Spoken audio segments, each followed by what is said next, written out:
Olá, sou Érica Veríssimo, do Teologia Fraude e Pão, e hoje Mateus 17. 6 dias depois, Jesus tomou consigo Pedro, Tiago e João, irmão de Tiago, e os levou em particular ao alto monte. Ali ele foi transfigurado diante deles. Sua face brilhou como o sol, e suas roupas se tornaram brancas como a luz. Naquele mesmo momento apareceram diante deles Moisés e Elias, conversando com Jesus. Então Pedro disse a Jesus: Senhor, é bom estarmos aqui. Se quiseres, farei 3 tendas, uma para ti, uma para Moisés e outra para Elias.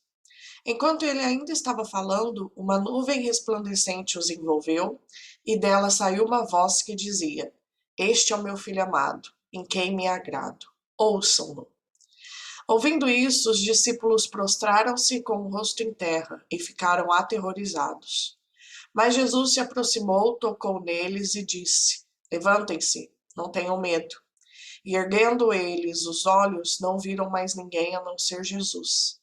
Enquanto desciam do monte, Jesus lhes ordenou: Não contem a ninguém o que vocês viram, até que o Filho do Homem tenha sido ressuscitado dos mortos. Os discípulos lhe perguntaram: Então, por que os mestres da lei dizem que é necessário que Elias venha primeiro? Jesus respondeu: De fato, Elias vem e restaurará todas as coisas. Mas eu lhes digo: Elias já veio, e eles não o reconheceram, mas fizeram com ele tudo o que quiseram. Da mesma forma, o Filho do Homem será maltratado por eles. Então os discípulos entenderam que era de João Batista que ele tinha falado. Quando chegaram onde estava a multidão, um homem aproximou-se de Jesus, ajoelhou-se diante dele e disse: Senhor, tem misericórdia do meu filho. Ele tem ataques e está sofrendo muito. Muitas vezes cai no fogo ou na água. Eu o trouxe aos teus discípulos, mas eles não puderam curá-lo. Respondeu Jesus: Ó geração incrédula e perversa, até quando estarei com vocês? Até quando terei que suportá-los? Tragam-me o menino. Jesus repreendeu o demônio. Este saiu do menino, e desde aquele momento ele ficou curado.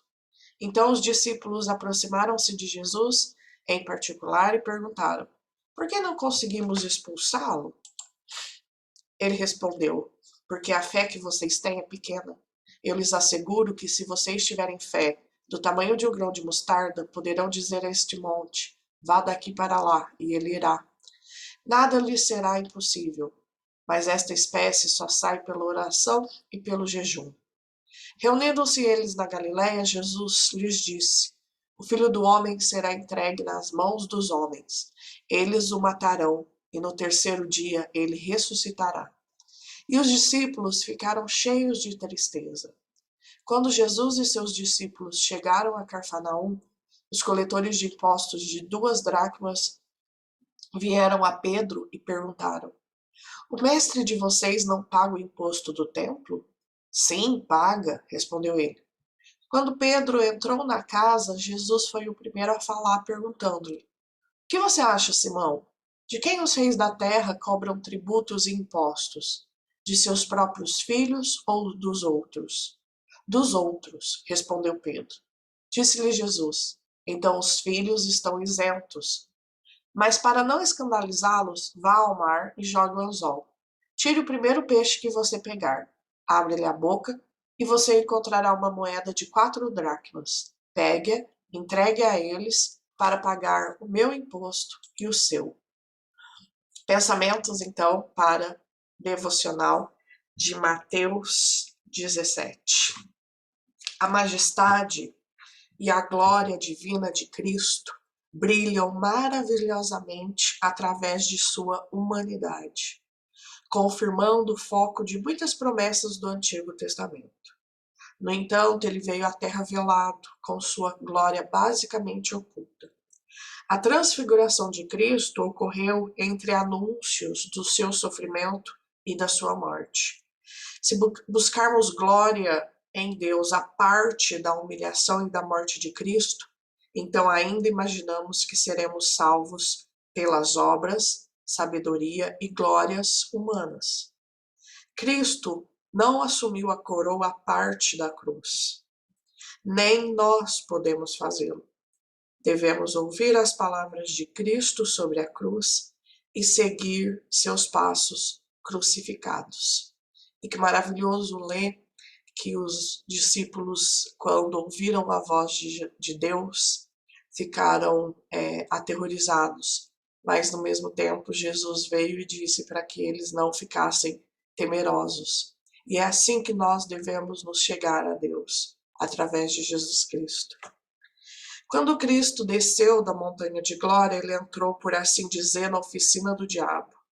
Este demônio havia frustrado todos os esforços daquele pai e dos discípulos de Jesus, que não conseguiram expulsar o demônio daquele filho.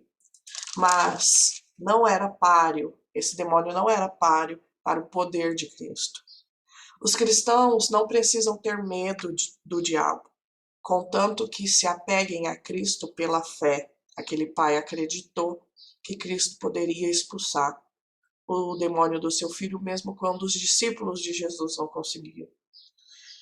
Pois maior é aquele que está em nós, não temo o diabo, porque maior é aquele que está em nós do que aquele que está no mundo.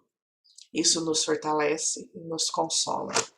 Esse foi o capítulo 17, até o capítulo 18.